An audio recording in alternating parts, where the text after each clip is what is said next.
everyone, welcome to Tasha and Wheel. This is Tanisha Sharma for you out here, and today we're going to discuss about something really important, right? As you can see in my previous videos, I've already discussed about the tips here and there that help you get selected, where you need to apply for a job, which sites do you need to choose. Today we're going to discuss about the resume. Guys, resume is the most important, right? No matter how much online presence you make, no matter what all skills do you have, but if you don't mention that properly or specifically in your resume won't get selected by the HR and you wouldn't even make through the first screening round, right? So here are a few essential tips and also a few mistakes that I saw that most of my top mid clients were making while they were building their resume.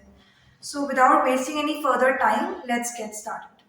So the first one is most of the people do not include a resume summary. As you can see on my left hand side, there should be a short, crisp summary about yourself, which I haven't seen in most of my clients' resumes. So I think that is something very, very essential. And you also need to make sure that in that summary you mention the type of roles that you're interested in and the type of skills that you bring to the table. Right. Let's move on to the other tip. I have seen most of my clients, right, writing education before their experience.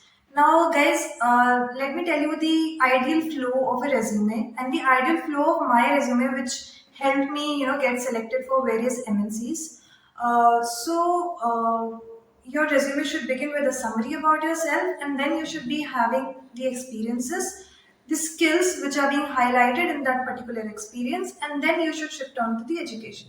So make sure that your experience lies before your education and not after, because that is something that the HR is really keen about. She wants to know what all experience you've had, what all projects you've worked on, hands-on, and what are the skills that you're bringing to the table. First. Now, the third, which I have mostly seen in most of the resumes of my clients, is the skills. They do not mention the skills properly. Now, let me tell you something that most of the HRs do not, have too much of time to go manually through each and every resume. So most of the MNCs have that ATS application tracking system set up. And I have had worked with the HR recruitment agencies earlier in the past when I was into digital marketing. So I've seen how the ATS works. And for this, you need to make sure that you highlight your skills specifically below the experience, or in case if you're a fresher, then below your projects and above your education. And one formula that you can apply for any of your experiences. So make sure that you sort of highlight what are projects you worked in, what are the skill set that that project highlighted, and how did it make a business impact in your firm. Because a lot of hiring managers out there are very keen on the business impact that you made through your projects. Right? Spelling mistakes. Please make sure you do not have any typos on your resume. Although you are an excellent communicator and you have a lot of skills out there, but your resume is at that time your resume is sort of reflecting you. You're reflecting your entire personality, your entire skill set in front of the company's HR.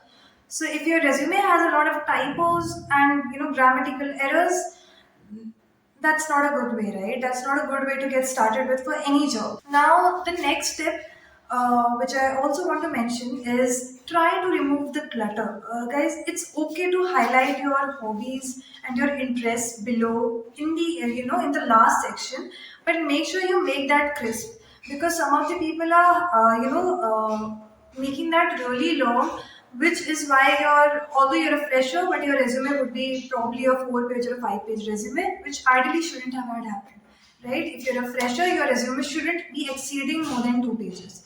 And 2 pages we have maximum bata rahe ho, it should be very crisp and concise, of 1.5 pages of resume.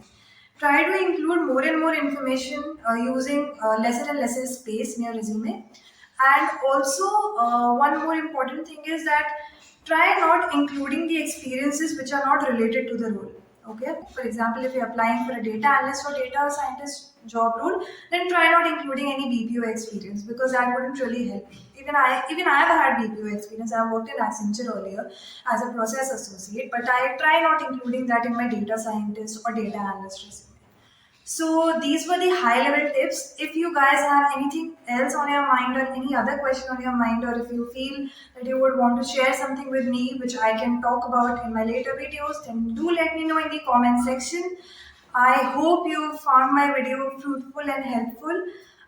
Thank you so much for your time today and all the best.